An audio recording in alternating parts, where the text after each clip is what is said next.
జై శ్రీరామ్ అండి. ఎలా ఉన్నారు? ఈరోజు టాపిక్ ఏంటి అంటే యూట్యూబ్ ఇన్ఫ్లుయెన్సర్స్ అందరూ బెట్టింగ్ యాప్లకి ప్రమోట్ చేస్తున్నారు. చాలామంది local boy Nani betting apps చేయండి, బాగా డబ్బులు వస్తాయి.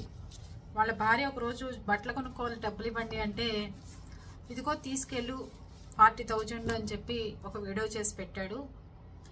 ఆ వీడియో ఎలాగండి ఇంత డబ్బు, నేను 10,000 అడిగితే మీరు 40,000 ఇచ్చారేంటి అని అడిగితే, ఆ వీడియో చేస్తే ల్యాప్టాప్ ఓపెన్ చేస్తే చాలా డబ్బులు వచ్చేస్తాయి, అలా ప్రతి ఒక్కళ్ళు అన్నీ కొనుక్కోవచ్చు కావాల్సినవన్నీ అని చెప్పి బెట్టింగ్ యాప్స్కి ప్రమోట్ చేసి లాభాలు పొందుతున్నాడు. ఎంజీ హెక్టార్ కార్లు కొంటున్నాడు, అపార్ట్మెంట్లు కొంటున్నాడు, ఇళ్ళు కొంటున్నాడు, దర్జాగా వేసినట్టు ఉంటున్నాడు అని చెప్పి అతని మీద 10 ఏళ్ల పాటు కేసు ఫైల్ చేసి మరీ శిక్ష పడే విధంగా పెట్టారు.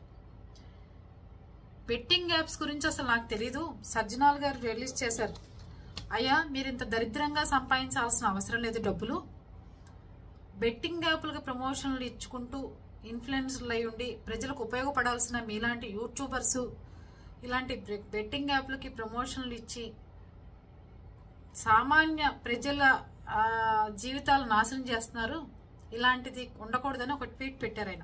అది పెట్టగానే వైజాగ్ కమిషనర్ గారు వెంటనే ఫాలో అయిపోయి ఈ లోకల్ బాయ్ నానిని కేసు ఫైల్ చేశారు. అది చూడంగానే లోకల్ బాయ్ నాని గబగబా మీడియా ముందుకి, తన యూట్యూబ్ ముందుకు వచ్చేసి, నేను 2వ క్లాసే చదువుకున్నాను, మళ్ళీ యథాతథంగా మనందరికీ చెప్పిన పాటి నేను 2వ క్లాసే చదువుకున్నాను, నాకు ఎట్లాంటి అవగాహన లేదు కనుక నేను తప్పు చేశాను, నన్ను క్షమించండి అని చెప్పి మళ్ళీ ఎప్పట్లాగా డ్రామా ఆడాడు. అప్పటికే కేసు ఫైల్ అయింది. అంతకుముందు వైజాగ్లో ఈ బెట్టింగ్ యాప్లకి మోసపోయి ఒక అతను 2 కోట్ల రూపాయలు పోగొట్టుకుని చాలా లాస్ అయి ఉన్నాడు. వైజాగ్ కమిషనర్ గారు సీరియస్గా తీసుకుని ఇలాంటి ఇన్ఫ్లుయెన్సర్లు ఎవరైనా యూట్యూబ్లో బెట్టింగ్ యాప్ల గురించి చెప్పి ప్రమోషన్ చేసిన కఠినమైన శిక్షలు ఉంటాయి అని చెప్పి అతని మీద కేసు ఫైల్ చేయడం జరిగింది. ఇంకోటి సజ్జనార్ గారు ఇంకోటి చెప్పారు, ఒక ఇన్ఫ్లుయెన్సర్ యూట్యూబరు ఒక కెమెరా కొనుక్కోవడానికి మాల్కి వెళ్తే అతనికి ఆ కెమెరా కొనుక్కునేంత డబ్బు సరిపోతే అప్పటికప్పుడు ఆ షాపులోనే ఆన్లైన్ గేమ్ ఆడేసి డబ్బులు వచ్చేస్తే ఆ డబ్బులు పెట్టి నేను ఈ కెమెరా కొన్నాను, ఈ గేమ్ అప్పటికప్పుడు మనం డబ్బులు గెలుచుకోవచ్చు, మనం ఎవరైనా సరే అని చెప్పి అప్పటికప్పుడు ఆడి ఆ డబ్బు తీసుకొచ్చి కెమెరా కొనుక్కున్నానని పెట్టేట. అంటే ఎంత దారుణమైన విషయం అండి. యూట్యూబర్లు అందరూ ఇంకోటి కూడా చెప్తాను సబ్స్క్రైబర్స్ అందరికీ, ఏ వీడియోలు చేస్తే మనకి ఉపయోగమా, ఏ వీడియోలు చూస్తే మనకి ఉపయోగపడుతుందా అనేది కూడా చూసుకోకుండా, నేను చెరువులో చేపలు పట్టాను, ఆ చేపను ఇలా కాల్చాను, ఇలా కోసాను, ఇలా తిన్నాను అని చెప్తావా? కష్టపడుతున్నాడు సముద్రంలోకి వెళ్ళి లోకల్ పైనని ప్రమోషన్ చేయండి, అతనికి కూడా సబ్స్క్రైబర్స్ చేసుకోవచ్చు, తప్పులేదు. అంతేగాని బెట్టింగ్ యాప్ల గురించి చెప్పిన అమ్మాయిల్ని ఎక్స్పోర్ట్ చేసి అమ్మాయిలని మీద బిజినెస్లు చేస్తున్నా, అమ్మాయిల్లో రీల్ చేసి అమ్మాయిలను కూడా అమ్ముతున్నా, ఏం చేస్తున్నా, ప్రతిదానికి మిలియన్స్ సబ్స్క్రైబర్స్ ఉంటుంటే ఏం చేస్తారండి ఎవరైనా? మీకు ఇంకోటి కూడా చెప్తాను, ఏ సిద్ధాంతాలు ఫాలో అవ్వండి, మంచి మార్గంలో ఉండండి, ఇది చేస్తే మీకు ఇబ్బంది కలుగుతుంది, ఇంత జాగ్రత్తగా ఉండండి అన్న ఏ సబ్స్క్రైబర్స్ వాళ్ళకి సబ్స్క్రైబ్ చేసుకోరు. సజ్జనాల్ గారికి కూడా ఎంతోమంది సబ్స్క్రైబర్స్ లేరు ఆయనకి, కానీ అదే లోకల్ పైన ఆయనకి మిలియన్స్లో ఉన్నారు. దేనికి? అసలు వీడు ఏం చేస్తున్నాడు కుతూహలం జనానికి, వీడు ఏదో పనులు చేసే వాళ్ళకే మిలియన్స్లో సబ్స్క్రైబర్స్ ఉన్నారు అంటే అది కొంతమందికి, అందరికీ అని చెప్పను నేను. ఎందుకంటే ఒకరోజు బోటు షిప్పింగ్ యార్డ్లో బోటు తగలబడి పెట్టేస్తే అసలు నేను ఆ ప్లేస్కే వెళ్ళలేదు, నేను అక్కడ లేను, నన్ను ఇక్కడ కొట్టారు, నా మొలతాడు తీసేశారు, నా వాచి లాక్కున్నారు, పోలీసుల మీద ఎన్ని అభాండాలు వేశాడు. అంటే ఒక యూట్యూబ్ అనేది నీ దగ్గర ఉంది, ఒక మీడియా నీ దగ్గర ఉంది, నువ్వు ఏది చెప్పినా నీ కోసం జనాలు వినేసేసి నీ కోసం వచ్చేసే వాళ్ళు ఎవరైనా ఉంటారనా? లేకపోతే నేను 2వ తరగతి చదువుకున్నాను, నేను చేపలు పట్టుకునేవాడిని, సముద్రాలకు వెళ్తే కానీ నా పొట్ట గడవదు అని చెప్పి నీ వెనకాల వస్తారని ఆ రోజు చెప్పింది. ఎంతో మంది అండి. నిన్న కూడా ఒక సాఫ్ట్వేర్ ఎంప్లాయీ నేను వీడియో చూశాను, నాకు తెలియక నేను 1,00,000 రూపాయలు పోగొట్టుకున్నాను, కానీ ఆ 1,00,000 రూపాయలు సంపాదించేసేయచ్చులే అని చెప్పి మళ్ళీ నన్ను ఆన్లైన్లోకి వచ్చి నాకు బలానా ఆడండి, ఆడితే మీకు మీ డబ్బులు మీకు వచ్చేస్తాయంటే 11 లక్షల రూపాయలు పోగొట్టుకున్నాను, సూసైడ్ చేసుకునేటం తప్ప నాకు మార్గం లేదు అని చెప్పి వీడియో రిలీజ్ చేసి సూసైడ్ చేసుకున్నాడు. మొన్న కూడా చూసాం మనం, సచివాలయం ఉద్యోగస్తుడు భార్య బిడ్డలతో వీడియో తీసి 11 లక్షల రూపాయలు పెన్షన్ డబ్బులు ఇవ్వాలంటే నేను ఇవన్నీ ఇట్లా ఆడటం వల్ల డబ్బులు ఇవ్వలేకపోయాను, కానీ మా అమ్మ నేను ఎలాగైనా బతిమాలి మీ డబ్బులు తీసుకొచ్చి మీకు కట్టేస్తాను సార్, నా ఉద్యోగం నాకు ఉంచండి అని చెప్తే లోకేష్ గారు నువ్వు ముందు ఏమీ చేసుకోమాకు రా నాన్న, నీ ఉద్యోగం నీకు ఉంటుంది అని చెప్పారు. పొరపాటు జరిగిందని ఒప్పుకుంటే ఒక రకం, ఆ తప్పుకు పైగా ఇంకో ఆత్మహత్య చేసుకోవడం, కుటుంబాలను రోడ్లను పడేయడం, భార్య పిల్లల్ని రోడ్డు మీద వదిలేసి వెళ్ళిపోవడం 10 లక్షలకి 11 లక్షలకి, ఎంత దారుణమైన సిచ్యువేషన్ అంటే అది భయానకంగా ఉంటుంది అట్లాంటి మనుషులను చూస్తుంటే. ఇట్లాంటివన్నీ లోకల్ బాయ్ నాని లాంటి యూట్యూబర్స్ చేస్తున్న ఘరానా మోసాలు. ఇంకోటి కూడా చెప్తానండి, ఈ మధ్యకాలంలో మరీ పిచ్చెక్కువైపోయింది లేడీస్కి కానీ ఎవరికైనా కానీ. ఒక చీరల షాపులకు వెళ్ళిపోవడం, ఈ చీరలు బాగున్నాయి, ఆ చీరలు బాగున్నాయి, ఆ చీరలు బాగున్నాయి అంటే ఇంట్లో పడుకున్న ఆడవాళ్ళకు కూడా బలానా టయానికి వాళ్ళు వచ్చేస్తారు లైవ్లోకి. మనం ఇంక ఏదో ఒక చీర కొనుక్కోపోతే బాగుండదని చెప్పి అకౌంట్లో డబ్బులన్నీ టపా టపా టపా టపా ఖాళీ అయిపోతుంటాయి. ఇది మీకు పక్కన పెట్టమంటారా, ఇది మీకు పక్కన పెట్టమంటారా, ఇది మీకు పక్కన పెట్టమంటారా అని ఇమిటేషన్ జ్యువెలరీ కొనుక్కుని, జర్మన్ సిల్వర్లు కొనేసుకుని మనకి వాళ్ళన్ని బిజినెస్ చేసుకోవడానికి యూట్యూబ్ అనే ఒక ప్లాట్ఫామ్ ఎత్తుక్కున్నారు. అది మనకేమవుతుందంటే వాళ్ళు 1 గంటకి లైవ్ చేస్తారు, ఆ లైవ్ చేసే టయానికి మనం వెళ్ళిపోయి ఏదో ఒకటి ఒక పచ్చల హారమో ఒక కెంపుల హారమో పక్కన పెట్టించేసుకుందాం అనుకుంటున్నామే తప్ప మన జోబుకి చిల్లు పెడుతున్నారు ఈ యూట్యూబర్స్ ఇన్ఫ్లుయెన్సర్స్ అనేది ఇంట్లో ఉన్న ఆడవాళ్ళకి కూడా అర్థం కావట్లా. ఇంకోటి చెప్పాలి, లైవ్లు పెట్టేసి చేస్తుంటారు వీడియోలు. అందరినీ నేనేం దీని గురించి విమర్శించట్లేదు, నా మీద బోల్డ్ దండయాత్రలు వస్తుంటారు.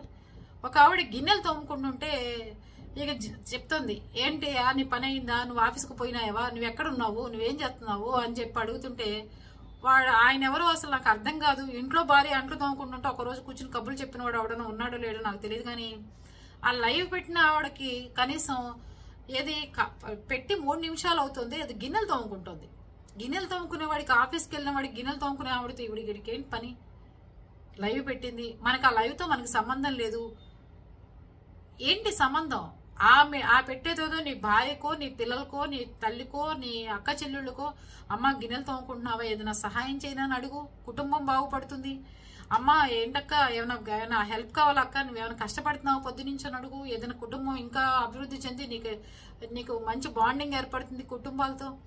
అంతేగాని ఆ లైవ్లోకి వచ్చి ఆవిడకి ఎవరికో తోచక 14 గంటలు 15 గంటల పాటు లైవ్లో జనాలు పడిగాపులు కాసేసి అప్పటికి 3000 మంది 4000 మంది ఆవిడ లైవ్ని చూస్తున్నారు. అంటే ఏంటి, ఎక్కడికి పోతుంది ఇదంతా? ఇన్ఫ్లుయెన్సర్లు వచ్చి మంచి ఉపయోగపడేదో మంచిగా వాళ్ళ ప్లాట్ఫామ్ ఎన్నుకుని ఏదైనా కొనుక్కునేవో అమ్ముకునేవో కొనుక్కుంటుంటే మనకి ఎంతవరకు కావాలో అది ఉపయోగించుకోవట్లేదు, మనకి ఏది మంచి తీసుకోవాలో అది తీసుకోవట్లేదు. మిలియన్స్లో సబ్స్క్రైబర్స్, ఆ లోకల్ బాయ్ నానేసి దేంతో డ్యాన్స్లు వేస్తాడని ఆ డ్యాన్స్లు వేసిన అమ్మాయిలను తీసుకెళ్లి మొన్న అమ్మేశాడో మరి ఏం చేశాడో వాళ్ళు మనకు తెలీదు. అమ్మాయిలను కూడా ఎక్స్పోర్ట్ చేస్తున్నారని ఇప్పుడు మీడియాల ముందుగా బయటకు వస్తున్నాయి. అంటే ఒక సినిమా హీరోకు ఉన్నంత క్రేజ్ ఒక డ్యాన్స్ వేస్తున్నాడంటే మన కూడా పెట్టుకుంటాడు, మనం కూడా డ్యాన్స్ వేసేయచ్చు. ఏంటిదంతా? ఎంతమంది ఈ బెట్టింగ్ యాప్ల్లో లాస్ అయిపోయి నష్టపోయి రోడ్డున పడిపోయి జనాలు. ఈ మధ్యకాలంలో నేను చూసాను షేర్స్లో కూడా మాస్టర్స్, దానికి క్లాసులు, దానికి ఆర్డీఓ కూతుర్లు, ఆర్డీఓ కొడుకులు, ఎంఆర్ఓ కొడుకులు, ఎంఆర్ఓ కూతుర్లు, పెద్ద పెద్ద ఆఫీసర్ల పిల్లలు ఆన్లైన్లో షేర్స్ బిజినెస్ చేసే, షేర్స్ అమ్మేదానికి క్లాసులు చెప్పేవాళ్ళు ఉంటారు. లెక్చరర్స్ కనుక బలనా 10th క్లాస్ రాగానే ఎలా పాఠాలు చెప్తారో, అంటే నాకు కొంత తెలుసు కాబట్టి నాలెడ్జ్ చెప్తున్నాను. ఎట్లా ఉంటారు, ఇంటర్ చెప్పేటప్పుడు ఎలా ఉంటారు, ఈ షేర్స్ కూడా ఏది కొనుక్కోవాలి, ఏది అమ్మాలి, ఏం చేయాలి, ఎలా ఉండాలి అసలు వాడికే తెలిస్తే వాడే 1 లక్ష రూపాయల దగ్గర పెట్టి కొనుక్కుంటాడు కదా. వాడి దగ్గరికి ఆర్డీఓలు ఎంఆర్ఓలు పిల్లలు ఏంటి? నాకు తెలిసిన అతనే చేస్తాడు ఇదంతా. అతని దగ్గర వీళ్ళందరి క్లాసులు పొద్దున్న 11 దగ్గర నుంచి 12 దాకా క్లాసు, 12 దగ్గర ఇంట్లో కూర్చుని 12 దాకా 2 దగ్గరికి ఒక క్లాసు. వాడికి కనుక ఉంటే ఒక 5 లక్షల రూపాయలు పెట్టుకుని టకటక ఏ షేర్ బాగుంటుందో, ఏ షేర్ అమ్ముడుపోతుందో ఏంటో కొనుక్కోడా. దానికోసం పెద్ద పెద్ద ఆఫీసర్ల పిల్లలు ఆన్లైన్లో క్లాసులు వింటూ ఉంటారు. డబ్బంతా పోగొట్టుకుని నాశనం అయిపోయి ఇంట్లో వాళ్ళు ఏమైనా అంటారేమో సూసైడ్లు చేసుకుని లేకపోతే ఇంట్లో వాళ్ళు ఇవ్వకపోతే అమ్మని చంపేసి నాన్నని చంపేసి ఆ డబ్బులు ఆస్తులు తీసుకెళ్లిపోయి ఇన్ని రకాలుగానా? సాఫ్ట్వేర్ ఎంప్లాయీ చేసుకుంటూ ఉద్యోగం చేసుకుంటుంటే ఉద్యోగాలు చేసుకోండి, చక్కగా ఉన్నదాంతో తినండి, 2 గదుల ఇంట్లో అద్దెకుండండి, ఒక డబుల్ బెడ్రూమ్ ఫ్లాట్ అద్దెకి తీసుకోండి. అంతేగాని షేర్స్లలో పోగొట్టుకుని బెట్టింగ్ యాప్ల్లోకి వెళ్ళిపోయి లేకపోతే లోన్ యాప్ల్లోకి వెళ్ళి లోన్లు తీసుకుని అసలు మనం అప్పు చేసుకుని 10 మంది కోసం మనం తినాల్సిన అంత అవసరం అయితే ఎవరికి లేదండి. నాకు ఇదే ఉంది, నేను దీంతోనే ఉంటాను, నేను ఇదే తింటాను, నాకు వచ్చే జీతం ఇంతే అని చెప్తే జనానికి మనం మూలంగా వచ్చే నష్టం ఏంటి చెప్పండి? అదేం లేదు. ఇప్పుడు ఈ లగ్జరీ లైఫ్ కావాలి, అందరికీ ఆడి కారు ఉంటే మనకి బెంజ్ కారు ఉండాలి, ఇంకోటికి ఉంటే మనకి స్కోడా కారు ఉండాలి, ఇంకోటికి ఉంటే మనకి ఎంజీ హెక్టార్. లోకల్ బాయ్ నానిగడికి ఎంజీ హెక్టార్ ఉంది, మనకు కూడా ఎంజీ హెక్టార్ ఉండాలి. మరి లోకల్ బాయ్లు అని ఇలాంటి పనులు చేయబట్టే కదా మీరు చచ్చిపోతున్నారు, లేకపోతే జైలుకు పోతున్నారు. లోకల్ బాయ్ నాని చేపలు పట్టుకుంటూ లేకపోతే ఫిషింగ్ దానికి వెళ్ళి మామూలుగా ఉంటే ఏ బోట్లు తగలబెట్టకుండా ఉంటే అతను మంచివాడే. వెదవ పనులు చేయబట్టే కదా ఇలా జరిగింది. చెడ్డవాళ్ళని ప్రమోషన్ చేయకండి, చెడ్డవాళ్ళకి సబ్స్క్రైబ్ చేసుకోమాకండి. ఏ మంచి వీడియోలో మీకు ఏది మంచిగా అనిపిస్తున్నాయో, ఏది ప్రజలకు ఉపయోగమో, లేకపోతే ఏది మంచిగా మనకి అనిపిస్తుందో గిన్నెలు తోమేదంతో నీకంటే ఆఫీస్కి వెళ్ళేవాడివి కబుర్లు చెప్తావు, అసలు నాకు తెలియకడుతా.